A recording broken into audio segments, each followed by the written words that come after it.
Monsieur l'administrateur du Collège de France, Serge Haroche, Monsieur le vice-président de l'Assemblée des professeurs, Monsieur le professeur titulaire de la chaire de développement durable, environnement, énergie et société, cher Gilles Boeuf, qui présidait également aux destinées du Muséum national d'histoire naturelle, où nous avons lancé il y a 2 jours la fête de la nature,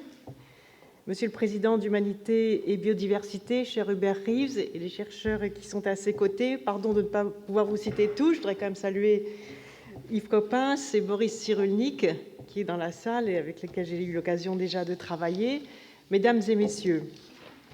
j'ai tenu à venir vous saluer pour l'ouverture de ce colloque qui s'inscrit dans une réflexion au long cours, ponctuée de rendez-vous désormais réguliers. Et le parti pris extraordinaire de ces rencontres, c'est de croiser les regards et les apports de toutes les disciplines pour traiter d'un sujet et d'enjeux éminemment transversaux. J'y vois le souci de ne pas dissocier les différentes dimensions de la question écologique et de ne pas dépecer le monde en catégories impuissantes à rendre compte d'une complexité où, comme le suggère l'étymologie, tout est tissé ensemble et tout se tient, le biologique, l'économique, le social et l'éthique. C'est bien dans la manière du Collège de France, où l'on n'en tient pas pour la solitude altière des frontières disciplinaires et dont la mission est de mettre à la disposition de tous, sans que la barrière de l'argent ou d'une inscription y fasse obstacle, le meilleur des connaissances d'aujourd'hui qui nous aident à penser et à comprendre le monde. Je ne vous ferai pas de grands discours, car je ne veux pas empiéter sur le temps de vos travaux, mais au contraire vous écouter. J'ai toujours été convaincue que pour agir juste, il faut se nourrir des réflexions des chercheurs,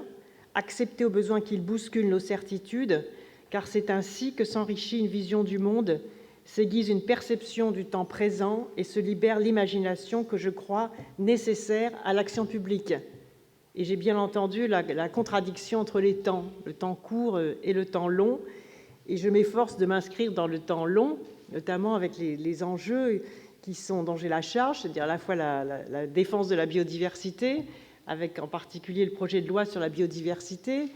Et d'ailleurs, nous fêtons la journée mondiale de la biodiversité,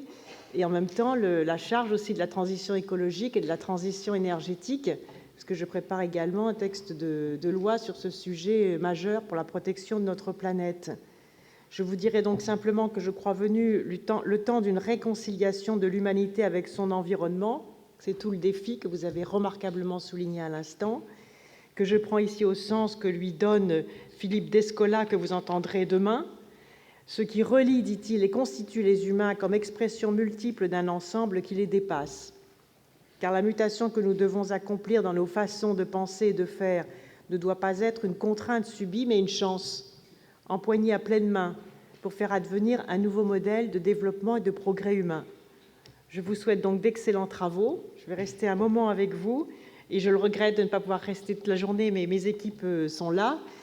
car mon programme d'aujourd'hui est très chargé, notamment pour lancer quelque chose qui a à voir avec les sujets qui nous rassemblent aujourd'hui. En particulier, je vais lancer l'opération Terre saine, villes et villages sans pesticides cet après-midi, avec de nombreux témoignages de maires, de communes rurales qui ont déjà réalisé l'élimination totale des pesticides dans les espaces verts. Et je visite une école sans pesticides pour donner envie à tous les maires de nos 36 000 communes d'éliminer les pesticides dans les espaces verts et en particulier dans les écoles. Donc ça a quelque chose à voir avec la biodiversité et avec les vigies de la nature que vous développez si bien, cher Gilles Boeuf, auprès des scolaires et des jeunes pour lesquels nous bâtissons le monde de demain. Merci beaucoup.